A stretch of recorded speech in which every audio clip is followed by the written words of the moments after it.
ਸਤਿ ਸ਼੍ਰੀ ਅਕਾਲ ਪੰਜਾਬੀ ਰੇਡੀਓ ਤੇ Punjabi TV USA ਵੇਖ ਸੁਣ ਰਹੇ ਸਾਰੇ ਸਰੋਤਿਆਂ ਦਾ ਬਹੁਤ-ਬਹੁਤ ਸਵਾਗਤ ਹੈ ਇਸ ਸਮੇਂ ਦੇ ਵਿਸ਼ੇਸ਼ ਪ੍ਰੋਗਰਾਮ ਖਬਰ ਤੇ ਨਜ਼ਰ ਦੇ ਵਿੱਚ। ਇਸ ਪ੍ਰੋਗਰਾਮ ਦੇ ਵਿੱਚ ਦੇਸ਼ ਦੁਨੀਆ ਦੀਆਂ ਅਹਿਮ ਖਬਰਾਂ ਦੇ ਉੱਪਰ ਪਾਈਦਾ ਚਾਨਣਾ ਅਤੇ ਉਹਨਾਂ ਖਬਰਾਂ ਦਾ ਵਿਸ਼ਲੇਸ਼ਣ ਕਰਨ ਦੇ ਲਈ ਹਰ ਰੋਜ਼ ਦੀ ਤਰ੍ਹਾਂ ਸਾਡੇ ਨਾਲ ਸਾਥ ਹੁੰਦਾ ਹੈ ਸੀਨੀਅਰ ਪੱਤਰਕਾਰ ਮਿੰਟੂ ਗੁਰੂਸਰੀਆ ਜੀ ਦਾ। ਸਭ ਤੋਂ ਪਹਿਲਾਂ ਕਰਦੇ ਹਾਂ ਉਹਨਾਂ ਨੂੰ ਪ੍ਰੋਗਰਾਮ ਦੇ ਵਿੱਚ ਸਵਾਗਤ। ਸਤਿ ਸ਼੍ਰੀ ਅਕਾਲ ਜੀ। ਸ਼ੁਕਰੀਆ ਜੀ ਸਾਰਿਆਂ ਨੂੰ, ਸਤਿ ਸ੍ਰੀ ਅਕਾਲ ਜੀ। ਸੋ ਅੱਜ ਦੇ ਪ੍ਰੋਗਰਾਮ ਦੇ ਸਪਾਂਸਰਸ ਦਾ ਧੰਨਵਾਦ ਕਰਦੇ ਚਲੀਏ। ਖਾਲਸਾ ਇੰਸ਼ੋਰੈਂਸ ਲੰਬੇ ਸਮੇਂ ਤੋਂ ਇੰਸ਼ੋਰੈਂਸ ਦੇ ਖੇਤਰ ਦੇ ਵਿੱਚ ਸੇਵਾਵਾਂ ਨਿਭਾ ਰਹੇ ਨੇ। ਤੁਸੀਂ ਵੀ ਸੰਪਰਕ ਕਰ ਸਕਦੇ ਹੋ। ਨੰਬਰ ਹੈ 408 272 2500। ਟਿਰਕਿਆਣਾ ਇਮੀਗ੍ਰੇਸ਼ਨ ਲਾ ਫਰਮ। ਜੇ ਟਿਰਕਿਆਣਾ ਹੁਣਾਂ ਨਾਲ ਸੰਪਰਕ ਕਰ ਸਕਦੇ ਹੋ ਕਿਸੇ ਵੀ ਤਰ੍ਹਾਂ ਦੀ ਇਮੀਗ੍ਰੇਸ਼ਨ ਦੇ ਬਾਬਤ ਸਲਾਹ ਮਸ਼ਵਰਾ ਕਰਨ ਦੇ ਲਈ। Krishan Dhanota Yuba City, Baljinder Singh Nijjar Woodland. GN lube ਵਾਲੇ ਟਰੱਕ ਵਾਸ਼ ਕਰਦੇ ਨੇ, ਆਇਲ ਚੇਂਜ ਕਰਦੇ ਨੇ, ਏਅਰ ਬ੍ਰੇਕਸ ਦਾ ਕੰਮ ਤਸੱਲੀ ਬਖਸ਼ ਕਰਦੇ ਨੇ। ਤੁਸੀਂ ਇਹਨਾਂ ਦੇ ਕੋਲੋਂ ਨਵੇਂ ਪੁਰਾਣੇ ਦੋਹੇ ਤਰ੍ਹਾਂ ਦੇ ਟਾਇਰ ਵੀ ਖਰੀਦ ਸਕਦੇ ਹੋ। ਲੋਕੇਸ਼ਨ ਸੈਂਟਾਨੇਲਾ ਦੀ ਹੈ। ਨਿੰਮਾ ਸਹੂਤਾ ਹੁਣਾਂ ਦਾ ਨੰਬਰ ਹੈ 209 277 0113। Jaswinder Singh Nagra, Roseville, Avtar Singh Sangha Yuba City, Baldev Singh Kang Yuba City. ਬਹੁਤ ਬਹੁਤ ਧੰਨਵਾਦ ਹੈ ਇਹਨਾਂ ਸਾਰੇ ਸਪਾਂਸਰਸ ਦਾ। ਰੁੱਖ ਹੁਣ ਖਬਰਾਂ ਦਾ ਕਰਦੇ ਹਾਂ। ਖਬਰਾਂ ਵੱਲ ਆਈਏ ਤਾਂ ਮਿੰਟੂ ਜੀ ਸਭ ਤੋਂ ਪਹਿਲਾਂ ਪਾਇਓ ਚਾਨਣਾ ਪੀਕੇ, ਜਿਸ ਨੇ ਕਈਆਂ ਨੂੰ ਕੁਰਸੀ ਤੇ ਬਿਠਾਇਆ ਤੇ ਕਈਆਂ ਦਾ ਸੁਪੜਾ ਸਾਫ਼ ਕੀਤਾ, ਪਰ ਬੈਕ ਸੀਟ ਤੇ ਬੈਠ ਕੇ। ਕਦੀ ਵੀ ਉਹਨੂੰ ਫਰੰਟ ਤੇ ਸਟੀਅਰਿੰਗ ਹੱਥ 'ਚ ਨਹੀਂ ਮਿਲਿਆ। ਉਸਨੇ ਬੜੇ ਮੁੱਖ ਮੰਤਰੀ ਦੇਖੇ ਨੇ ਲਾਗਿਓਂ ਬਣਾਉਣ ਦੇ ਵਿੱਚ ਯੋਗਦਾਨ ਕੀਤਾ। ਪ੍ਰਸ਼ਾਂਤ ਕਿਸ਼ੋਰ ਦੀ ਆਪਾਂ ਗੱਲ ਕਰ ਰਹੇ ਹਾਂ। ਪਰ ਅੱਜ ਆਖਰਕਾਰ ਉਹ ਵੀ ਇਸ ਲੜੀ ਦੇ ਵਿੱਚ ਸ਼ਾਮਲ ਹੋ ਗਿਆ। ਦੇਸ਼ ਦੀ ਰਾਜਨੀਤੀ ਦੇ ਵਿੱਚ ਤਾਂ ਸ਼ਾਇਦ ਉਹਨੇ ਕੁਝ ਸਾਲ ਪਹਿਲਾਂ ਪੈਰ ਰੱਖਿਆ ਸੀ, ਜਦੋਂ ਉਹ ਭ੍ਰਮਣ ਕਰਦਾ ਤੁਰ ਕੇ ਤੇ ਬਾਅਦ ਦੇ ਵਿੱਚ ਇਹ ਕਹਿੰਦਾ ਕਿ ਮੈਂ ਲੋਕਾਂ ਦੇ ਦੁੱਖ ਦਰਦ ਬੜੇ ਨੇੜਿਓਂ ਦੇਖੀ, ਪੀੜਾ ਦੇਖੀ। ਪਰ ਫਿਰ ਵੀ ਵੋਟਾਂ ਵਾਲਾ ਪੀਪਾ ਉਹਨਾਂ ਦਾ ਆਮ ਚੋਣਾਂ 'ਚ ਖਾਲੀ ਰਿਹਾ। ਪਰ ਹੁਣ ਜਦੋਂ ਬਾਈ ਇਲੈਕਸ਼ਨ ਹੋਈ ਹੈ ਤਾਂ ਪੀਕੇ ਨੇ ਕਰਤਾ ਜੀ ਦੁਨੀਆ ਨੂੰ ਹੈਰਾਨ। ਦੇਖੋ, ਭਾਜਪਾ ਕੈਂਡੀਡੇਟ ਨੂੰ ਜਿਹੜੀ ਬਾਂਕੇਪੁਰ ਸੀਟ ਸੀਗੀ ਜਿੱਥੋਂ ਨਿਤਿਨ ਨਵੀਨ ਆਏ, ਜੀ ਯਾਨੀ ਜਿਹੜੀ ਭਾਜਪਾ ਦੇ ਪ੍ਰਧਾਨ ਨੇ ਸੀਟ ਖਾਲੀ ਕੀਤੀ, ਉਹਦੇ ਵਿੱਚ ਜੇ ਤੁਸੀਂ ਵੇਖੋਗੇ ਤੇ ਜਿਹੜਾ ਜ਼ਿਮਨੀ ਚੋਣ ਦਾ ਅੰਕੜਾ ਹੈ ਉਹ ਇਹ ਕਹਿੰਦਾ ਹੈ ਕਿ 19,324 ਵੋਟਾਂ। ਇਹ ਬਹੁਤ ਵੱਡਾ ਮਾਰਜਨ ਹੋ ਜਾਂਦਾ ਹੈ ਬਾਈ ਇਲੈਕਸ਼ਨ 'ਚ। ਜੀ ਇਸ ਨੂੰ ਤੁਸੀਂ ਮਤਲਬ ਛੋਟਾ ਮਾਰਜਨ ਨਹੀਂ ਗਿਣ ਸਕਦੇ। ਬਾਈ ਇਲੈਕਸ਼ਨ 'ਚ ਮੰਨ ਲਓ ਜੇ ਸਰਕਾਰ ਹਾਰਦੀ ਵੀ ਹੈ ਤਾਂ ਕੀ ਹੈ, ਕੋਈ 2,000 200 500 700 ਵੋਟ ਦਾ ਤੇ ਮਾਰਜਨ ਆਪਾਂ ਗਿਣਦੇ ਹਾਂ ਵੀ ਬਿਲਕੁਲ। ਇੱਧਰ ਹੋ ਗਿਆ। ਬੜੀ ਵਾਰੀ ਇਦਾਂ ਹੋਇਆ, ਬੜੀ ਵਾਰੀ ਇਦਾਂ ਹੋਇਆ ਹੈ। ਕਲੋਜ਼ ਫਾਈਟ ਦੇ ਵਿੱਚ ਸਰਕਾਰ ਹਾਰ ਜਾਂਦੀ ਹੈ, ਔਰ ਸਰਕਾਰ ਬਣੀ ਨੂੰ ਤੇ ਹਾਲੇ ਕੁਝ ਮਹੀਨੇ ਹੋਏ ਨੇ। ਜੀ ਤੇ ਉੱਥੇ ਬਾਈ ਇਲੈਕਸ਼ਨ ਦੇ ਵਿੱਚ 19,000 ਤੋਂ ਵੱਧ ਵੋਟਾਂ ਦੇ ਨਾਲ ਪੀਕੇ ਦਾ ਜਿੱਤ ਜਾਣਾ, ਹੈਰਾਨੀ ਹੋਏਗੀ ਦੁਨੀਆ ਤੇ, ਹੋਰ ਕੀ ਹੋਏਗੀ, ਪਰੇਸ਼ਾਨ ਹੋਏਗੀ। ਬਿਲਕੁਲ। ਅੱਛਾ ਅੱਛਾ, ਇਹਦੇ ਤੇ ਇੱਕ ਟਿੱਪਣੀ ਕਰਨ ਤੋਂ ਪਹਿਲਾਂ ਮੈਂ ਖਬਰ ਹੋਰ ਦੇਵਾਂ ਹਾਂਜੀ ਕਿ ਦਤੀਆ ਦੇ ਵਿੱਚ ਕਾਂਗਰਸ ਜਿੱਤ ਗਈ ਹੈ। ਐਮਪੀ ਦੇ ਵਿੱਚ ਵੀ ਗਵਰਨਮੈਂਟ ਇਹਨਾਂ ਦੀ ਹੈ, ਤਾਂ ਦਤੀਆ ਜੀ ਦੇ ਵਿੱਚ ਉੱਥੇ ਕਾਂਗਰਸ ਨੇ ਆਪਦੀ ਸ਼ਾਨ ਬੁਲੰਦ ਕੀਤੀ ਹੈ। ਹਾਲਾਂਕਿ ਗੁਜਰਾਤ ਦੀ ਇੱਕ ਜਿਹੜੀ ਸੀਟ ਸੀ ਸ਼ਾਇਦ ਉਹਦੇ ਤੇ ਜਿੱਤ ਦਾ ਪਰਚਮ ਜਿਹੜਾ ਭਾਜਪਾ ਨੇ ਲਹਿਰਾ ਦਿੱਤਾ ਹੈ। ਹੁਣ ਆਈਏ, ਤੁਸੀਂ ਗੱਲ ਛੇੜੀ ਹੈ ਪੀਕੇ ਦੀ। ਦੇਖੋ, ਜੀ ਜਿਹੜਾ ਪ੍ਰਸ਼ਾਂਤ ਕਿਸ਼ੋਰ ਆ, ਪ੍ਰਸ਼ਾਂਤ ਕਿਸ਼ੋਰ ਇਹ ਕਹਿੰਦਾ ਸੀਗਾ ਕਿ ਇੰਨੀਆਂ ਸੀਟਾਂ ਨਹੀਂ ਲਿਜਾ ਸਕਦੀ ਭਾਜਪਾ, ਐ ਕਰ ਦੂੰ ਉਹ ਕਰ ਦੂੰ। ਤਾਂ ਅਸਲ ਦੇ ਵਿੱਚ ਗੱਲ ਇਹ ਆ ਕਿ ਕੁਝ ਚੀਜ਼ਾਂ ਸ਼ਾਇਦ ਬੜੇ ਉਤਸ਼ਾਹ ਦੇ ਵਿੱਚ ਪ੍ਰਸ਼ਾਂਤ ਕਿਸ਼ੋਰ ਨੇ ਕਹੀਆਂ ਤੇ ਸੀ, ਪਰ ਯਥਾਰਥ ਹੋਰ ਸੀ।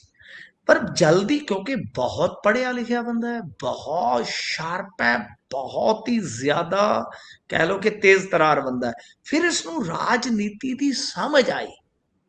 ਜੀ ਤੇ ਫਿਰ ਤੁਸੀਂ ਦੇਖੋ ਨਾ ਕਿ ਜੇ ਆਪਾਂ ਵੇਖੀਏ ਮਹਿਜ਼ 9-10 ਮਹੀਨਿਆਂ 'ਚ ਜੇ ਕੋਈ ਐਡਾ ਤਕੜਾ ਕਮਬੈਕ ਕਰਦਾ ਹੈ ਤਾਂ ਉਹਦੇ ਵਿੱਚ ਕਿਤੇ ਨਾ ਕਿਤੇ ਉਹਦੀ ਸਟ੍ਰੈਟਜੀ ਤਾਂ ਹੋਏਗੀ ਨਾ। ਜੀ ਤੇ ਗੱਲ ਇਹ ਆ ਕਿ ਸ਼ਾਇਦ ਇੱਕ ਦਿਨ ਦਾ ਇਹਨੇ ਮੌਨ ਵਰਤ ਰੱਖਿਆ ਸੀ ਜਦੋਂ ਸਾਰਾ ਕੁਝ ਹੋ ਗਿਆ। ਫਿਰ ਉਸ ਤੋਂ ਬਾਅਦ ਮਤਲਬ ਕਿ ਇਹਨੇ ਕਿਹਾ ਕਿ ਅਸੀਂ ਹੁਣ ਯਾਤਰਾ ਤੇ ਨਿਕਲਾਂਗੇ, ਕੁਝ ਇਸ ਤਰ੍ਹਾਂ ਦੀਆਂ ਗੱਲਾਂ। ਯਾਨੀ ਫਿਰ ਆਪਦੀ 90% ਪ੍ਰਾਪਰਟੀ ਜਿਹੜੀ ਸੀ ਉਹ ਜਨ ਸੁਰਾਜ ਪਾਰਟੀ ਦੇ ਨਾਮ ਕਰ ਦਿੱਤੀ। ਇਹ ਬੜਾ ਤਕੜਾ ਮੈਸੇਜ ਸੀ। ਹਜ਼ਾਰ ਜੀ, ਹਜ਼ਾਰ ਰੁਪਏ ਦਾ ਸਹਿਯੋਗ ਮੰਗਿਆ। ਫਿਰ ਇਹ ਤੋਂ ਇਲਾਵਾ ਆਸ਼ਰਮ ਦੇ ਵਿੱਚ ਰਹਿਣਾ ਸਟਾਰਟ ਕਰ ਦਿੰਦਾ ਹੈ। ਪ੍ਰੋਫੈਸ਼ਨਲਸ ਤੋਂ ਭਰੋਸਾ ਜਿਹੜਾ ਹੈ ਆਪਣਾ ਉਹ ਥੋੜਾ ਜਿਹਾ ਸ਼ਿਫਟ ਕਰਦਾ ਹੈ, ਕੈਡਰ ਤੇ ਲੈ ਕੇ ਜਾਂਦਾ ਹੈ, ਹਰ ਬੂਥ ਤੱਕ ਪਹੁੰਚ ਕਰਦਾ ਹੈ, ਜ਼ਮੀਨੀ ਪੱਧਰ ਤੇ ਜਾ ਕੇ ਲੋਕਾਂ ਨਾਲ ਮਿਲਦਾ ਹੈ, ਜੀ, ਸਹੀ ਲੋਕਾਂ ਨੂੰ ਆਪਦੇ ਆਲੇ ਦੁਆਲੇ ਲੈ ਕੇ ਆਉਂਦਾ ਹੈ। ਠੀਕ ਹੈ ਨਾ ਜੀ।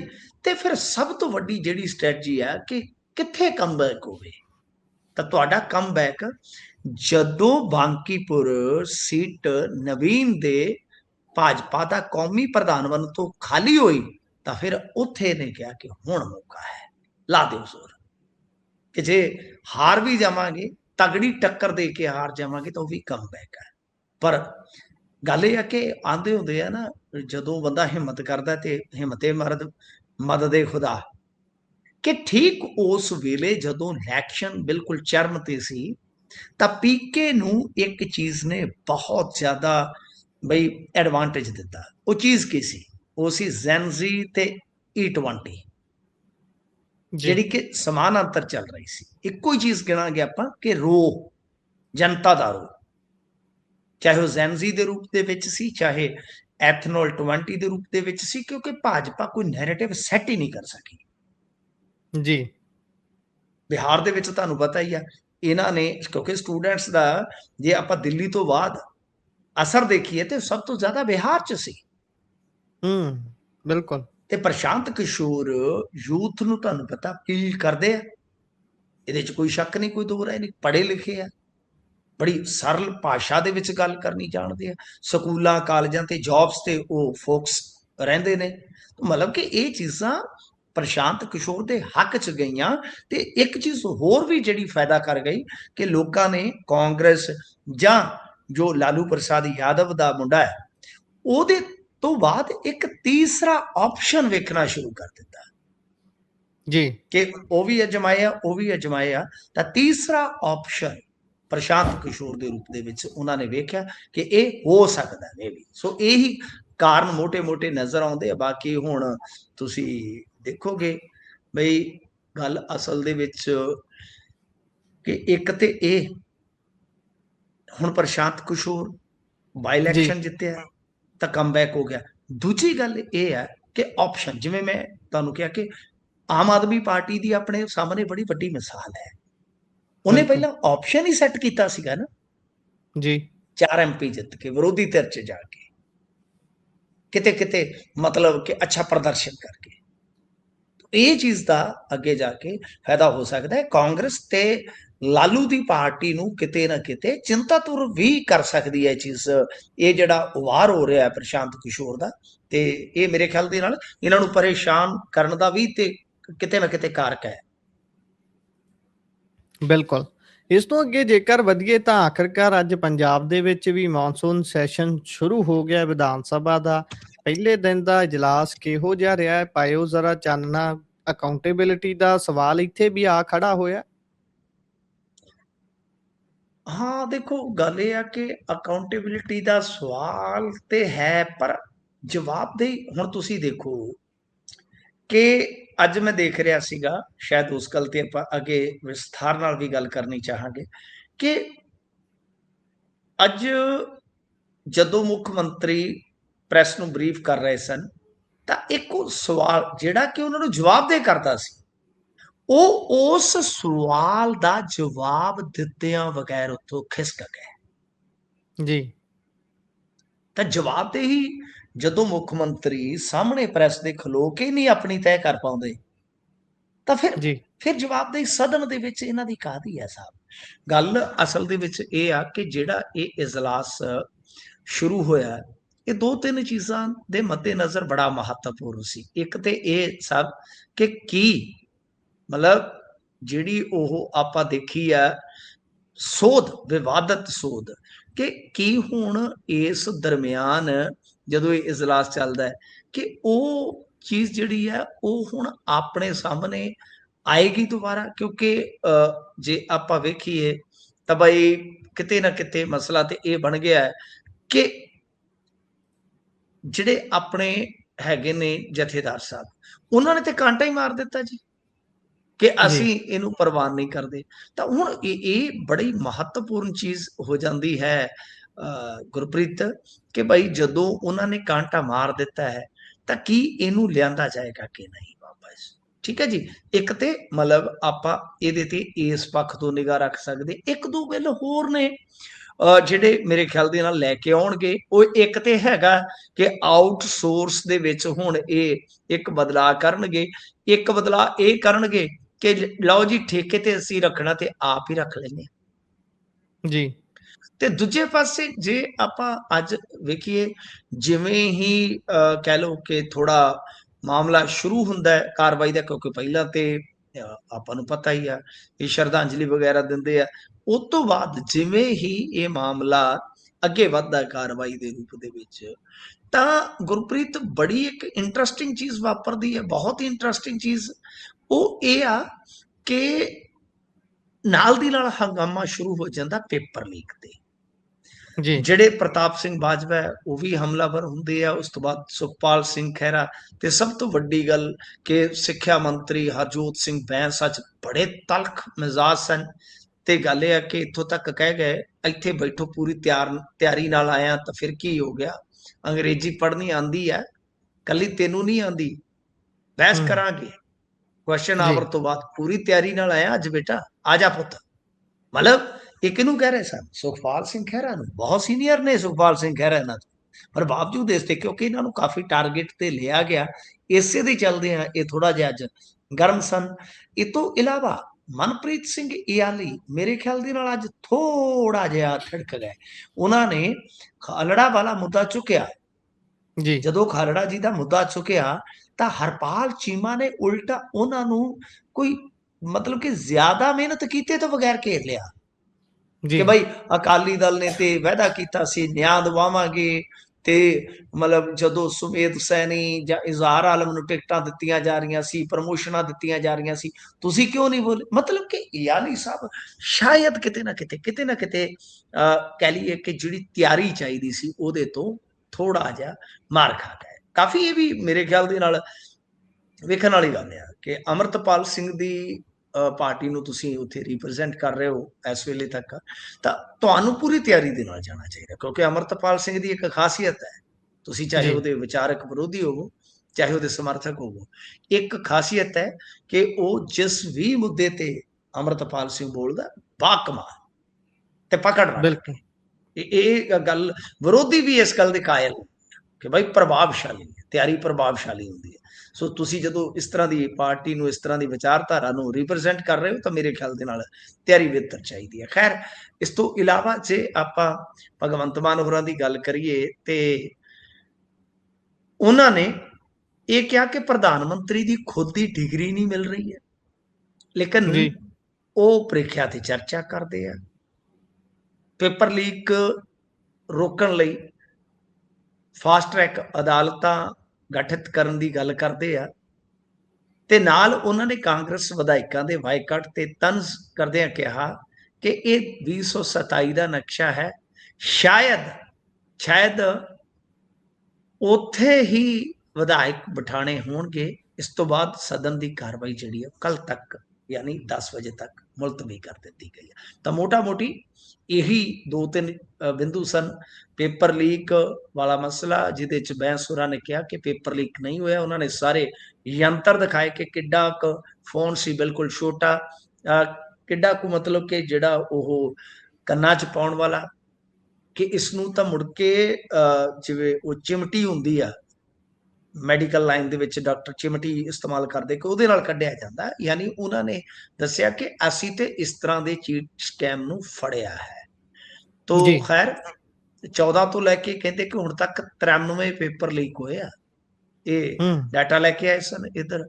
ਤੇ ਦੂਜੇ ਪਾਸੇ ਜੇ ਆਪਾਂ ਵੇਖੀਏ ਅੱਜ ਇੱਕ ਮੁੱਦਾ ਮੇਰੇ ਖਿਆਲ ਦੇ ਨਾਲ ਪ੍ਰਤਾਪ ਸਿੰਘ ਬਾਜਵਾ ਨੇ ਅਰਲੀ ਚੁੱਕਿਆ ਸੀਗਾ, ਉਹ ਵੀ ਕਾਫੀ ਇੰਟਰਸਟਿੰਗ ਸੀ ਕਿ ਭਾਈ ਜੋ ਆਦੇਸ਼ ਆਇਆ ਹੈ ਜਥੇਦਾਰ ਸਾਹਿਬ ਦਾ ਤਾਂ ਸੰਧਵਾ ਸਾਹਿਬ ਨੂੰ ਉਹ ਸੰਬੋਧਨ ਕਰ ਰਹੇ ਸਨ ਕਿ ਤੁਸੀਂ ਦੱਸੋ ਕਿ ਕੀ ਕੀਤਾ ਜਾਵੇ।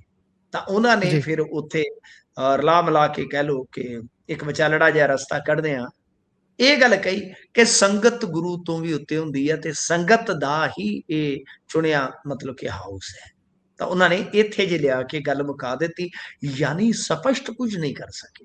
ਤਾਂ ਫਿਲਹਾਲ ਅੱਜ ਦੇ ਦਿਨ ਦੀ ਆਹੀ ਮੋਟਾ ਮੋਟੀ ਕਾਰਵਾਈ ਸੀ। ਪਰ ਇੰਟਰਸਟਿੰਗ ਚੀਜ਼ ਇਹ ਆ ਕਿ ਅੱਜ ਇਹਨਾਂ ਨੇ ਜ਼ੈਨਜ਼ੀ ਦੇ ਹੱਕ ਦੇ ਵਿੱਚ, ਚਾਹੇ ਉਹ ਸੰਧਵਾ ਹੋਣ ਚਾਹੇ ਹਾਊਸ ਹੋਵੇ, ਮਤਾ ਵੀ ਪਾਇਆ, ਸਾਰਾ ਕੁਝ ਪਾਇਆ। ਤੇ ਮੈਂ ਕਿਹਾ ਵੀ ਤੁਸੀਂ ਆਪਣੇ ਇੱਥੋਂ ਦੀ ਜ਼ੈਨਜ਼ੀ ਦੀ ਕਿਉਂ ਨਹੀਂ ਜੇ ਗੱਲ ਕਰਦੇ? ਤੁਹਾਡਾ ਜੀ, ਜ਼ੈਨਜ਼ੀ 500 ਰੁਪਈਆ ਲੈ ਕੇ ਤੇ ਪੈਟਰੋਲ ਪੰਪ ਸੁੱਟ ਆਉਂਦਾ ਹੈ। ਜੀ। ਤੁਹਾਡਾ ਜ਼ੈਨਜ਼ੀ ਤੇ 1500 ਲੈ ਕੇ ਸ਼ੂਟ ਆਊਟ ਕਰ ਆਉਂਦਾ ਹੈ। ਹੂੰ, ਤੁਹਾਡਾ ਜ਼ੈਨਜ਼ੀ ਤੇ ਬਈ ਅੱਜ ਕੱਲ ਬਹੁਤ ਉਲਟੇ ਪੁਲਟੇ ਕੰਮ ਕਰਦਾ ਹੈ। ਤੇ ਜਿਹੜਾ ਬਚਿਆ, ਜਿਹੜਾ ਅੱਛਾ ਕਹ ਲਓ ਕਿ ਕੁਆਲਿਟੀ ਦਾ ਜ਼ੈਨਜ਼ੀ ਆ, ਉਹ ਕਦੇ ਪੇਪਰ ਲੀਕ ਦਾ ਸ਼ਿਕਾਰ ਹੈ, ਕਦੇ ਜੌਬ ਦਾ ਫਿਕਰ ਦਾ ਸ਼ਿਕਾਰ ਹੈ, ਕਦੇ ਸਟ੍ਰੈਸ ਦਾ ਸ਼ਿਕਾਰ ਹੈ। ਕਿੰਨੀਆਂ ਚੀਜ਼ਾਂ ਨੇ ਸਾਹਿਬ। ਤੇ ਇੱਥੇ ਇੱਥੇ ਜਿਹੜੀਆਂ ਡਾਂਗਾਂ ਤੁਹਾਡੀਆਂ ਵੱਜਦੀਆਂ, ਕੀ ਗੱਲ ਆ, ਉਹ ਰਬੜ ਦੀਆਂ? ਜੀ। ਉੱਥੇ ਜਿਹੜੀਆਂ ਵੱਜਦੀਆਂ ਕੀ ਉਹ ਲੋਹੇ ਦੀਆਂ? ਇਹਨਾਂ ਦੇ ਵਿੱਚ ਰੂੰ ਲੱਗੀ ਆ, ਉਹਨਾਂ ਦੇ ਵਿੱਚ ਕਿੱਲ ਲੱਗੇ ਆ। ਮਤਲਬ ਕਿ ਉੱਥੇ ਤੁਹਾਡਾ ਨਿੰਦਿਆ ਪ੍ਰਸਤਾਵ, ਇੱਥੇ ਜਦੋਂ ਤੁਸੀਂ ਹਾਂ ਕਰੇ ਕਰਦੇ ਜੇ, ਉਹਨਾਂ ਤੋਂ ਦੋ ਰਤੀਆਂ ਕਈ ਵਾਰ ਵੱਧ ਵੀ ਜਾਂਦੇ ਜੇ। ਬਿਲਕੁਲ। ਸਿਰ ਪਾੜ ਦਿੰਦੇ ਹੋ ਤੁਸੀਂ, ਔਰਤਾਂ ਤੱਕ ਨੂੰ ਨਹੀਂ ਛੱਡਦੇ। ਕਦੇ ਆਪਦੇ ਖਿਲਾਫ ਵੀ ਕੋਈ ਨਿੰਦਾ ਮਤਾ ਲੈ ਆਓ, ਦੋ ਸ਼ਬਦ ਆਪਣੀ ਪੁਲਿਸ ਦੀ ਬਰਬਰਤਾ ਬਾਰੇ ਵੀ ਬੋਲੋ। ਪਰ ਇੱਥੇ ਤੁਹਾਨੂੰ ਪਤਾ ਇਹਨਾਂ ਦੇ ਮੂੰਹਾਂ 'ਚ ਘੁੰਗਣੀਆਂ ਪੈ ਜਾਂਦੀਆਂ, ਇੱਥੇ ਬੋਲਣੋਂ ਜਾਂਦੇ ਆ ਇਹਨਾਂ ਦੇ ਬੰਦੇ ਤੇ ਇੱਥੇ ਮੋਟਰਾਂ ਚੁੱਕੀ ਜਾਂਦੇ ਆ। ਲਓ ਕਰ ਲਓ ਗੱਲ, ਟਰਾਲੀ ਤੋਂ ਚੱਲੇ ਸਨ, ਕਿੱਡੀ ਵੱਡੀ ਟਰਾਲੀ ਹੈ, ਟਰਾਲੀ ਫਿਰ ਪਾਥੀਆਂ, ਫਿਰ ਪਤਾ ਨਹੀਂ ਕੀ, ਹੁਣ ਮੋਟਰਾਂ ਲਾਉਣ ਲੱਗ ਪਏ ਇਹਨਾਂ ਦੇ ਬੰਦੇ। ਆ ਚੇਅਰਮੈਨ ਫੜਿਆ ਗਿਆ ਇਹਨਾਂ ਦਾ ਬਿਲਕੁਲ। ਫਿਰੋਜ਼ਪੁਰ। ਮੈਂ ਆਖਿਆ ਸਰ ਇਹਨਾਂ ਨੂੰ ਰੋਕ ਲਓ, ਹੋਰ 3-4 ਮਹੀਨੇ ਪੈ ਗਏ, ਜਿਵੇਂ ਅਜੇ ਟਾਈਮ ਆ, ਇਹਨਾਂ ਨੇ ਲੋਕਾਂ ਦੇ ਘਰਾਂ 'ਚੋਂ ਬਲਬ ਲਾਉਣ ਪੈ ਜਾਣਾ ਜੇ। ਹੁਣ ਮੋਟਰ ਤੋਂ ਛੋਟੀ ਚੀਜ਼ ਤੇ ਫਿਰ ਬਲਬ ਹੀ ਰਹਿ ਗਏ, ਟਰਾਲੀ ਤੋਂ ਚੱਲੇ ਬਿਲਕੁਲ। ਸਨ। ਇਹ ਤੇ ਬਲਬ ਲਾ ਕੇ ਲੈ ਜਾ ਕਰਨਗੇ। ਹੱਦ ਹੂੰ, ਹੋ ਗਈ ਆ।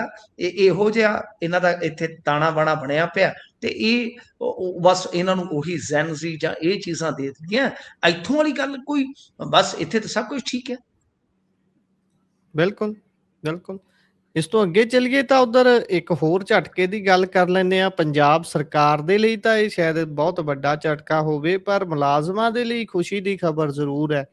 ਪਾਇਓ ਜ਼ਰਾ ਚਾਨਣਾ, ਆਖਰਕਾਰ ਲੈਣ ਤੇ ਆਉਣਗੇ ਇਹ, ਜਾਂ ਫਿਰ ਇੱਕ ਵਾਰ ਫਿਰ ਤੋਂ ਜਿੱਦਾਂ ਅੱਗੇ ਕਮੇਟੀ ਜੀ ਬਣਾ ਕੇ ਲਗਾਏ ਸੀ ਇਹ ਵੀ ਭਾਈ ਆਹ ਸਾਡੇ ਪੱਲੇ ਹੈ ਤੇ ਇੰਨਾ ਕੁ ਸਾਡਾ ਖਰਚ ਹੈ ਤੇ ਕੇਂਦਰ ਦਾ ਏਦਾਂ ਚੱਲਦਾ ਸਿਸਟਮ, ਅਸੀਂ ਏਦਾਂ ਚਲਾ ਲੈਂਦੇ ਹਾਂ।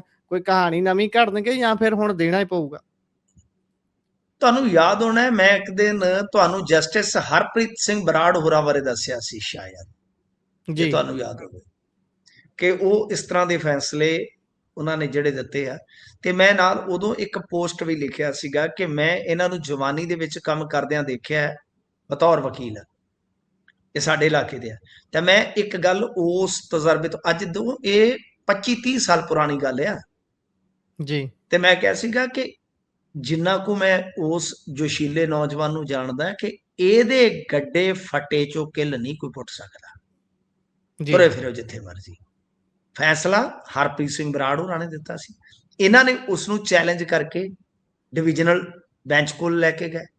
ਤਾਂ ਡਿਵੀਜ਼ਨ ਬੈਂਚ ਨੇ ਕੀ ਕੀਤਾ ਕਿ ਫੈਸਲਾ ਉਹੀ ਬਰਕਰਾਰ ਰੱਖਿਆ। ਉਲਟਾ ਇਹ ਕਿਹਾ ਕਿ 15 ਦਿਨਾਂ ਦੇ ਵਿੱਚ ਡੀਏ ਦਿਓ, ਤੇ ਜੇ ਨਹੀਂ ਤੇ 6% ਤੁਹਾਨੂੰ ਵਿਆਜ ਲੱਗੇਗੀ। ਮੁਲਾਜ਼ਮ ਤੇ ਜੀ, ਪੈਨਸ਼ਨਰ ਪ੍ਰਭਾਵ ਤਾਂ ਹੁਣ ਉਹਨਾਂ ਤੇ ਪੈਣਾ ਹੀ ਪੈਣਾ। ਮੁਲਾਜ਼ਮਾਂ ਜੀ, ਦੀ ਤੇ ਤਨਖਾਹ ਵੱਧ ਜਾਏਗੀ ਨਾ 15-15 ਹਜ਼ਾਰ।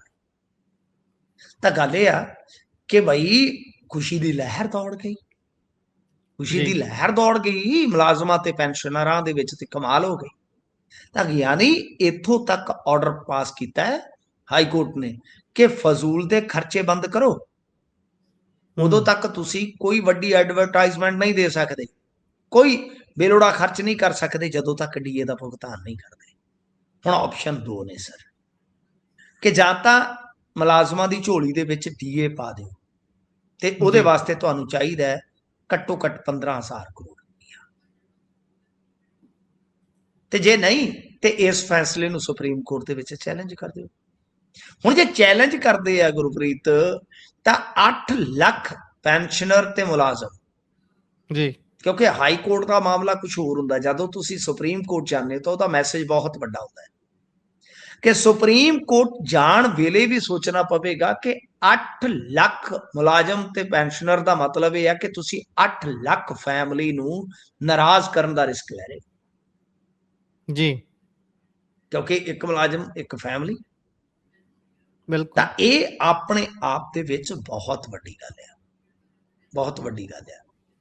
8 ਨਹੀਂ, ਚਲੋ 7 ਲੱਖ ਲਾ ਲਓ। 7 ਲੱਖ ਦੇ ਨਾਲ ਤੁਸੀਂ ਲਾ ਲਓ ਵੋਟਰ ਕਿੰਨੇ ਆ, ਜੇ ਉਹਨੂੰ ਆਪਾਂ ਗੁਣਾ ਗਣਿਤ ਚ 3 ਵੀ ਲੈ ਕੇ ਚੱਲੀਏ, 7 ਲੱਖ ਇੰਟੂ 3। ਜੀ ਤਾਂ ਇਸ ਕਰਕੇ ਇਹਨਾਂ ਨੂੰ ਬਹੁਤ ਇਹ ਵੱਡੀ ਪਰੇਸ਼ਾਨੀ ਖੜੀ ਹੋ ਗਈ।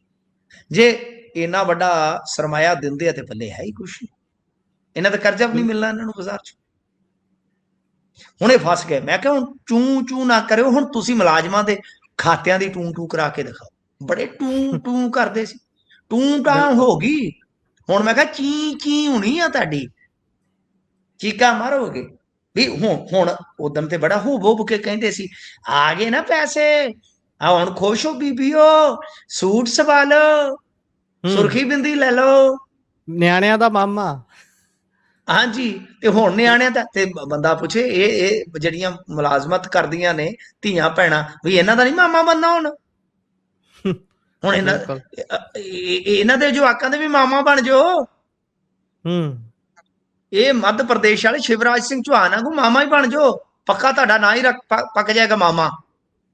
ਪਰ ਮਾਮਾ ਹੁਣ ਮਾਮਾ ਦੇਵੇ ਕਿੱਥੋਂ? ਆਪਾਂ ਕਹਿੰਦੇ ਫਲਾਣਾ ਤੂੰ ਮਾਮਾ ਲੱਗਦਾ। ਤਾਂ ਭਾਈ ਹੁਣ ਇਹ ਤਾਂ ਬੜੀ ਵੱਡੀ ਦਿੱਕਤ ਖੜੀ ਹੋ ਗਈ। ਤੇ ਜੇ ਸੁਪਰੀਮ ਕੋਰਟ ਜਾਂਦੇ ਆ ਗੁਰਪ੍ਰੀਤ, ਜੇ ਮੰਨ ਲਓ ਇਲੈਕਸ਼ਨ ਤੋਂ ਪਹਿਲਾਂ ਸੁਪਰੀਮ ਕੋਰਟ ਨੇ ਇਹਨਾਂ ਦੀ ਪਟੀਸ਼ਨ ਨੂੰ ਰੱਦ ਕਰਤਾ, ਫਿਰ ਕਿੱਧਰ ਜਾਣਗੇ? अब यहां से कहां जाए, हम तेरी बाहों में मर जाए सन। उदों गा ते फिर उदों गा ते मद्रास वाला समुंदर हैगा, फिर चले जाओ तो गा लंका शुरू हो जाता। सुप्रीम कोर्ट तो बाद कोई कानूनी ऑप्शन तो बचता नहीं। तो गल ये कि भाई बहुत कसूती स्थिति है इन्हां दी, बहुत कसूती स्थिति है इन्हां दा। तां हाल मैं अगे कहना हुंदा कि उस बंदे वर्गा कि घरे सवेर तो शाम तक मंगण वाले आउंदे आ, दे दे यार भाऊ फड़ के लिआया है इन्ने, दे दे हुण ते मोड़ दे, ते बस सब नूं लारा लप्पा लाई रख दी ते लारा लप्पा ते शाम नूं ठेके ते जाके उही बंदा निसल होया हुंदा, लिया आदिया लिया। मतलब वो हालत है इन्हां दी, माफ करना, कि जिथे देण दी जरूरत है कि आप उन्हां दा हक बनदा है उत्थे नहीं, पर जिथे वोटां चाहीदियां ने पक्कियां हुंदियां उस थां ते पैसा लाउण च रत्ती भी देर नहीं करदा जी। बिल्कुल। इस तो अगे जेकर आपां वधीए तां उत्थे मंच उत्ते खलो के चन्नी नूं राजा वड़िंग होणी फोन ला लिया। ਇਹ ਮਾਮਲਾ ਟਲਦਾ ਨਹੀਂ ਜੀ, ਇਹ ਲਗਾਤਾਰ ਖਿੱਚੀ ਆਉਂਦਾ ਇਹ ਕੰਮ ਰੋਜ਼ ਹੀ। ਹੁਣ ਰਾਜਾ ਵੜਿੰਗ ਹੁਣੀ ਤੱਤੇ ਹੋਏ ਨੇ ਬਾਲੇ। ਰਾਜਾ ਵੜਿੰਗ ਨੇ ਤੇ ਇੱਥੋਂ ਤੱਕ ਕਹਿ ਦਿੱਤਾ, ਅੱਜ ਇੱਥੇ ਬਠਿੰਡੇ ਸਾਡੇ ਗੋਨਿਆਂ ਨੇ ਕਹਿ ਦਿੱਤਾ ਕਿ ਮੈਂ ਅਸਤੀਫਾ ਦਿੰਦਾ ਨਹੀਂ ਜਾ। ਹਾਂਜੀ, ਅੱਜ ਤਾਂ ਆਪਣੇ ਘਰ ਸੀ, ਉਹ ਕਹਿੰਦੇ ਤੁਹਾਡੇ ਪੁੱਤ ਨੂੰ ਬੜਿਆਂ ਨੇ ਘੇਰਾ ਪਾਇਆ ਹੋਇਆ। ਇੱਥੋਂ ਗੱਲ ਸ਼ੁਰੂ ਕੀਤੀ ਸੀ ਉਹਨਾਂ ਨੇ, ਮੈਂ ਦੇਖ ਰਿਹਾ ਸੀ। ਹਾਂਜੀ, ਉਹ ਮੁਕਤਸਰ ਹੈ, ਮੁਕਤਸਰ ਤੇ ਬਠਿੰਡਾ ਕੋਈ ਬਹੁਤੀ ਦੂਰ ਨਹੀਂ ਹੈ। ਤਾਂ ਗੱਲ ਇਹ ਆ ਕਿ ਬਈ ਮੁਕਤਸਰ ਇਹਨਾਂ ਦਾ ਹੋਮ ਟਾਊਨ ਹੈ ਨਾ। ਕਹਿੰਦੇ ਬੜਿਆਂ ਨੇ ਘੇਰਾ ਪਾਇਆ, ਕਹਿੰਦਾ ਆਪਣੇ ਵੀ ਬਗਾਨੇ ਹੋ ਗਏ, ਦਿਲਾ ਛੱਡ ਦੇ ਬਗਾਨਿਆਂ ਨੂੰ ਰੋਣਾ, ਬਗਾਨੇ ਤੇ ਬਗਾਨੇ ਹੁੰਦੇ ਨੇ। ਤਾਂ ਗੱਲ ਇਹ ਆ ਕਿ ਰਾਜਾ ਵੜਿੰਗ ਭਾਵੁਕ ਤੇ ਹੈਗਾ ਸੀ, ਇਹਦੇ ਚ ਕੋਈ ਸ਼ੱਕ ਨਹੀਂ। ਕਹਿੰਦਾ ਵੀ ਸਾਰੇ ਤੁਹਾਡੇ ਪੁੱਤ ਦੇ ਮਗਰ ਲੱਗ ਗਏ ਆ ਜੀ। ਤਾਂ ਗੱਲ ਇਹ ਹੋਈ ਆ ਕਿ ਪਟਿਆਲੇ ਤੋਂ ਲੈ ਕੇ ਆ ਮੁਕਤਸਰ ਤੱਕ ਲੜਾਈ ਲੜੋ ਲੜਾਈਆਂ, ਰਾਜੀਨਾਮਾ ਕਰ ਲੈ, ਛੱਡ ਦੇ, ਲੜੋ ਲੜਾਈਆਂ। ਇਹਨਾਂ ਦਾ ਰਾਜੀਨਾਮਾ ਹੁੰਦਾ ਹੀ ਨਹੀਂ ਹੈ। ਸੋ ਅੱਜ ਇਹਨਾਂ ਨੇ ਹਾਰ ਕੇ ਕਹਿ ਦਿੱਤਾ ਕਿ ਮੈਂ ਨਹੀਂ ਜੇ ਅਸਤੀਫਾ ਦਿੰਦਾ ਜੀ। ਤੇ ਦੂਜੇ ਪਾਸੇ ਮੁਕਤਸਰ ਦੇ ਵਿੱਚ ਆ ਜਿਹੜਾ ਭੁਪੇਸ਼ ਸਿੰਘ ਬਘੇਲ ਆ, ਇਹਦੇ ਪੋਸਟਰ ਹੋਰ ਹੀ ਕਿਸਮ ਦੇ ਲੱਗੇ ਸਨ, ਜਿਵੇਂ ਅੰਗਰੇਜ਼ ਅਫਸਰਾਂ ਦੀ ਨਹੀਂ ਵਰਦੀ ਹੁੰਦੀ, ਉੱਤੇ ਹੋਰ ਟੋਪੂ ਜਿਹਾ ਪਾਇਆ ਹੁੰਦਾ ਸੀ, ਹੈਲਮਟ ਜਿਹਾ ਜੀ, ਤੇ ਥੱਲੇ ਲਿਖਿਆ ਗੋ ਬੈਕ ਬਘੇਲ, ਵੀ ਜਿਵੇਂ ਸਾਈਮਨ ਕਮਿਸ਼ਨ ਆਇਆ ਹੁੰਦਾ ਮੁਕਤਸਰ, ਸਾਈਮਨ ਕਮਿਸ਼ਨ ਵਾਪਸ ਜਾਓ। ਇਹੋ ਜਿਹੀ ਤੇ ਹਾਲਤ ਬਣੀ ਪਈ ਹੈ ਇਹਨਾਂ ਦੀ। ਸੋ ਉੱਥੇ ਉਹ ਚੰਨੀ ਦਾ ਕੋਈ ਸਮਰਥਕ ਸੀ ਨੌਜਵਾਨ, ਉਹਨੂੰ ਸੱਦ ਲਿਆ ਰਾਜੇ ਵੜਿੰਗ ਨੇ, ਕਿਹਾ ਲਾ ਫੋਨ ਚੰਨੀ ਨੂੰ। ਹੁਣ ਚੰਨੀ ਚੁੱਕ ਲੈਂਦਾ ਤੇ ਤਾਂ ਵੀ ਇਹ ਰਗੜੇ ਗਏ ਸੀ। ਜੀ ਪਤਾ ਨਹੀਂ ਅਗੋ ਚੰਨੀ ਨੇ ਕੀ ਬੋਲ ਪੈਣਾ ਸੀ, ਉਹ ਤਾਂ ਮਾਈਕ ਤੇ ਆਨ ਕਰੀ ਬੈਠਾ ਸੀ ਸਪੀਕਰ ਤੇ। ਉਹ ਚਲੋ ਚੁੱਕਿਆ ਨਹੀਂ, ਉਹਨੇ ਕਿਹਾ ਚੰਨੀ ਤੇ ਚੁੱਕਦੇ ਨਹੀਂ ਹੈ, ਚਲੋ ਬਿਜ਼ੀ ਹੋਣੇ, ਮੇਰਾ ਨੰਬਰ ਲੈ ਜਾ। ਤਾਂ ਜੀ ਗੱਲ ਇਹ ਆ ਕਿ ਹੁਣ ਇਹਨਾਂ ਦੀ ਵੀਡੀਓਗ੍ਰਾਫੀ ਹੋ ਗਈ ਸਾਰਾ ਕੁਝ, ਤੇ ਆਉਣ ਵਾਲੇ ਸਮੇਂ ਦੇ ਵਿੱਚ ਕੀ ਹੋਣਾ ਹੈ ਉਹ ਆਹੀ ਹੈ ਕਿ ਹੁਣ ਵੀਡੀਓਗ੍ਰਾਫੀ ਜਿਹੜੀ ਹੋਈ ਆ ਉਹ ਹਾਈ ਕਮਾਂਡ ਕੋਲ ਚੱਲ ਜਾਏਗੀ। ਹਾਈ ਕਮਾਂਡ ਕੋਲ ਜਦ ਚੱਲ ਜਾਏਗੀ ਤਾਂ ਬਸ ਫੇਰ ਉਹੀ ਰੌਲਾ, ਉਹੀ ਖਲਾਰਾ। ਜੀ ਰਾਹੁਲ ਗਾਂਧੀ ਹੋਰ ਵਿਟਰੇਗਾ, ਰਾਹੁਲ ਗਾਂਧੀ ਤਾਂ ਇਹਨਾਂ ਨੂੰ ਹੋਰ ਤੱਤਾ ਹੋ ਕੇ ਮਿਲੇਗਾ। ਯਾਨੀ ਕੁੱਲ ਮਿਲਾ ਕੇ ਕਹਾਣੀ ਉੱਥੇ ਦੀ ਉੱਥੇ ਆ ਗੁਰਪ੍ਰੀਤ। ਮੈਂ ਤੁਹਾਨੂੰ ਕੀ ਕਹਿਣਾ, ਮੈਂ ਤੇ ਇਹਨਾਂ ਦਾ ਕਹਿਣਾ ਹੁੰਦਾ, ਕੱਕਾ ਕਲੇਸ਼, ਕੱਕਾ ਕਾਂਗਰਸ ਤੇ ਕੱਕਾ ਕਾਂਟੋ, ਬਈ ਜੀ ਦੱਬੀ ਰੱਖੋ, ਰੁਕਣਾ ਕਾਤੋਂ? ਬਿਲਕੁਲ ਕੰਮ ਮਤਲਬ ਵੀ ਤੁਹਾਡਾ ਇੱਕੋ ਹੀ ਕੰਮ ਆ, ਆਪਸ ਦੇ ਵਿੱਚ ਛੇਤਰੀ ਦਾਲ ਵੰਡਣੀ। ਬਿਲਕੁਲ ਚੱਲੀ ਆਓ, ਚੱਲੀ ਆਓ, ਚੱਲੀ ਆਓ। ਤੋ ਇਸ ਕਰਕੇ ਮੇਰੇ ਖਿਆਲ ਦੇ ਨਾਲ ਇਹਨਾਂ ਦਾ ਕੋਈ ਹੱਲ ਨਹੀਂ ਹੋ ਸਕਦਾ। ਕਈ ਵਾਰ ਮਤਲਬ ਮੈਨੂੰ ਵੀ ਟੀਚਰ ਕਹਿ ਦਿੰਦੇ ਸੀ ਵੀ ਪੁੱਤ ਤੇਰਾ ਕੁਛ ਨਹੀਂ ਹੋ ਬਣਨਾ, ਹੂੰ ਜਾਂ ਕਿਤੇ ਮੱਝਾਂ ਮੁੱਝਾਂ ਚਾਰਿਆ ਕਰ। ਉਦੋਂ ਆਹੀ ਤਾਨੇ ਜੇ ਮਾਰ ਦਿੰਦੇ ਸੀ ਟੀਚਰ ਵੀ ਮਾਲ ਮੂਲ ਚਾਰਿਆ ਕਰ, ਤੇਰਾ ਕੱਖ ਨਹੀਂ ਵਟਿਆ ਜਾਣਾ। ਸ਼ਰਾਰਤੀ ਬੜਾ ਸੀ ਮੈਂ ਵੀ, ਇਹਨਾਂ ਵਾਂਗੂ ਕਾਂਗਰਸੀਆਂ ਵਾਂਗੂ ਮੈਂ ਵੀ ਕੋਈ ਨਾ ਕੋਈ ਸਿਆਪਾ ਪਾਈ ਰੱਖਦਾ ਸੀਗਾ। ਤੋ ਕਹਿਣ ਦਾ ਮਤਲਬ ਇਹ ਆ ਕਿ ਹੁਣ ਮੈਨੂੰ ਕਹਿਣਾ ਪੈ ਰਿਹਾ ਵੀ ਇਹਨਾਂ ਦਾ ਕੁਛ ਨਹੀਂ ਜੇ ਬੰਨਾ, ਆਹੀ ਲੈ ਦੇ ਕੇ ਬੰਨਾ ਸੁਰਖੀਆਂ ਜਿਹੜੀਆਂ ਬੰਨ। ਜਲੂਸ ਕੱਢ ਰਹੇ ਆ ਆਪਸ ਦੇ ਵਿੱਚ, ਕੋਈ ਖਲੂਸ ਨਹੀਂ, ਕੋਈ ਕੁਛ ਨਹੀਂ, ਬਸ ਸਿਰਫ ਤੇ ਸਿਰਫ ਜਲੂਸ ਹੈ। ਰਾਜਾ ਵੜਿੰਗ ਆਪਣੀ ਜਗ੍ਹਾ, ਸ਼ਰਨਜੀਤ ਚੰਨੀ ਆਪਣੀ ਜਗ੍ਹਾ, ਸਭ ਨੂੰ ਆਪੋ ਆਪਣੀ ਪਈ ਭਰਾਵੋ, ਸਭ ਨੂੰ ਆਪੋ ਆਪਣੀ ਪਈ। ਇਹਨਾਂ ਨੂੰ ਆਪੋ ਆਪਣੀ ਆ ਪਾਰਟੀ, ਤੇ ਹੁਣ ਪਤਾ ਨਹੀਂ ਕੀ ਉਹਦਾ ਭਵਿੱਖ ਹੋਏਗਾ ਕੀ ਨਹੀਂ ਹੋਏਗਾ। ਪਰ ਮੇਰੇ ਖਿਆਲ ਦੇ ਨਾਲ ਰਾਹੁਲ ਗਾਂਧੀ ਹੁਣ ਨਹੀਂ ਚੁੱਕੇਗਾ। ਜਿਸ ਤਰ੍ਹਾਂ ਦੀ ਹਾਲਤ ਹੋ ਗਈ, ਤੁਸੀਂ ਵੇਖੋ ਕਿ ਹਰ ਪ੍ਰੋਗਰਾਮ ਦੇ ਵਿੱਚ ਇਹਨਾਂ ਦੀ ਬੇਇੱਜ਼ਤੀ, ਹਰ ਪ੍ਰੋਗਰਾਮ 'ਚ ਵੀ ਬੇਇੱਜ਼ਤੀ। ਕੋਈ ਤੇ ਸੁੱਕਾ ਛੱਡ ਲਓ, ਹਰ ਥਾਂ ਤੇ ਕੁਝ ਨਾ ਕੁਝ ਹੋ ਰਿਹਾ। ਉਧਰੋਂ ਮਦਨ ਲਾਲ ਜਲਾਲਪੁਰ, ਉਹ ਬੜਾ ਫਾਰਮ 'ਚ ਆਇਆ, ਉਹਨੂੰ ਤਾਂ ਕੱਢ ਹੀ ਦਿੱਤਾ, ਤੁਹਾਨੂੰ ਪਤਾ। ਉਹ ਕਹਿੰਦਾ ਬਿਲਕੁਲ ਡਿਫੈਂਡਰ ਜਿਹੜੀ ਆ ਉਹ ਮੋਹਿਤ ਮਹਿੰਦਰਾ ਨੇ ਲੈ ਕੇ ਦਿੱਤੀ ਆ। ਜੀ ਇਹਨੂੰ ਰਾਜਾ ਵੜਿੰਗ ਨੂੰ ਰਾਜਾ ਵੜਿੰਗ ਕਹਿੰਦਾ, ਕਿਹੜਾ ਬਾਦਲ ਦਾ ਮੁੰਡਾ, ਇਹ ਕਿਹੜਾ ਜੱਦੀ ਸਰਦਾਰ ਆ।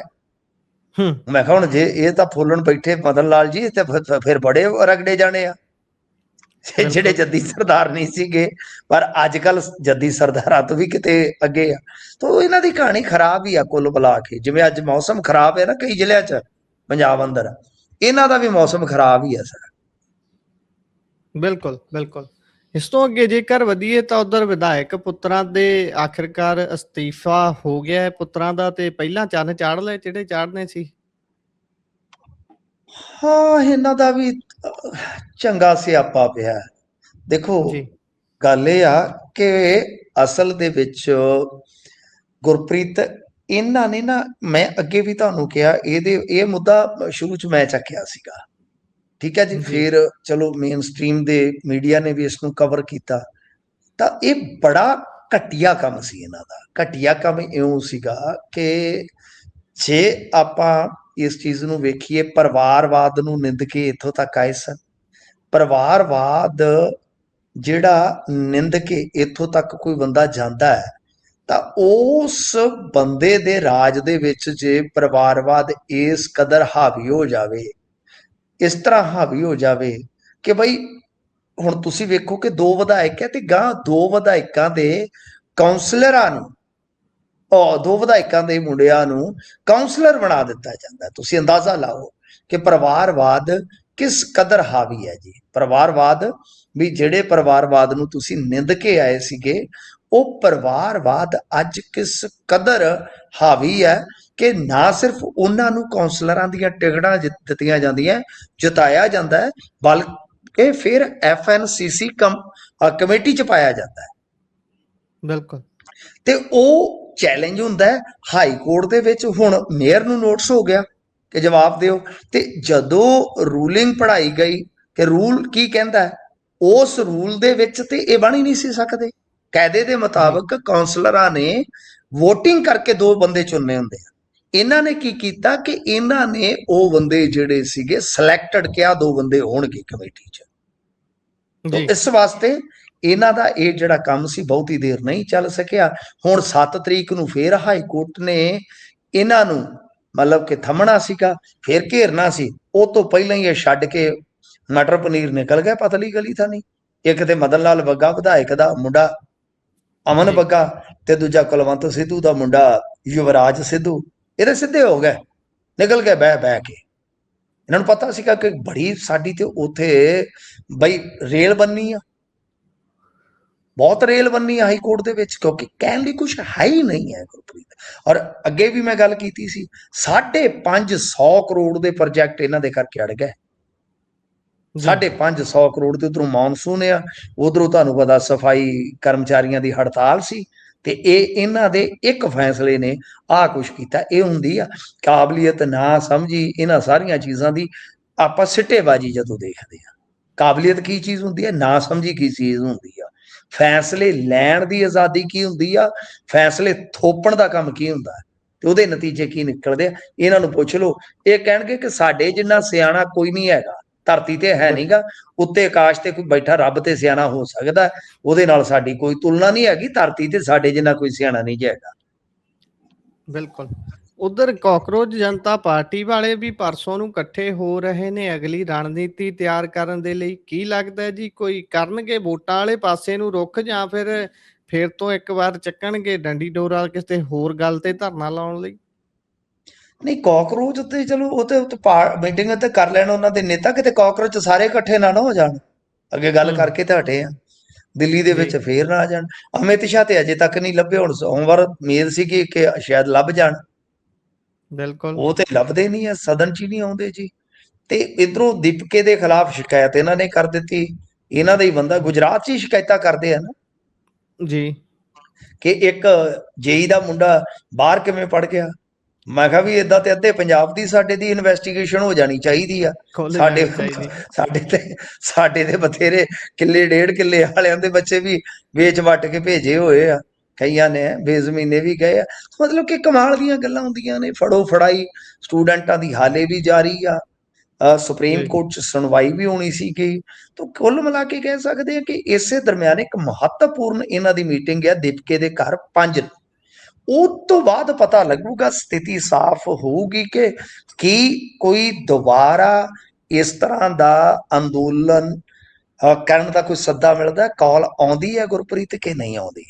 ਉਹ ਸਥਿਤੀ ਕਿ ਜੇ ਮੰਨ ਲਓ ਦੁਬਾਰਾ ਕਾਲ ਆਉਂਦੀ ਹੈ ਸੰਘਰਸ਼ ਦੀ, ਤਾਂ ਫਿਰ ਉਸ ਸੂਰਤ ਦੇ ਵਿੱਚ ਇਹਨਾਂ ਕੋਲ ਕਿਹੜਾ ਰਸਤਾ ਹੋਏਗਾ, ਮੰਗਾ ਮੰਨੀਆਂ ਜਾਣ ਜਾਂ ਦਮਨ ਚੱਕਰ। ਤੇ ਦਮਨ ਚੱਕਰ ਸ਼ਾਇਦ ਇਸ ਕਰਕੇ ਹੁਣ ਹੋਰ ਵੀ ਚਲਾਇਆ ਜਾ ਰਿਹਾ ਕਿ ਜਦੋਂ ਜੇ ਮੰਨ ਲਓ ਇਨ ਕੇਸ ਦੁਬਾਰਾ ਕਾਲ ਆਉਂਦੀ ਹੈ ਤਾਂ ਉੱਥੇ ਲੋਕ ਜਾਣ ਤੋਂ ਗੁਰੇਜ਼ ਕਰਨ, ਤਾਂ ਹੀ ਇੰਨੀ ਸਖਤੀ ਕਰੀ ਖੜੇ ਆ।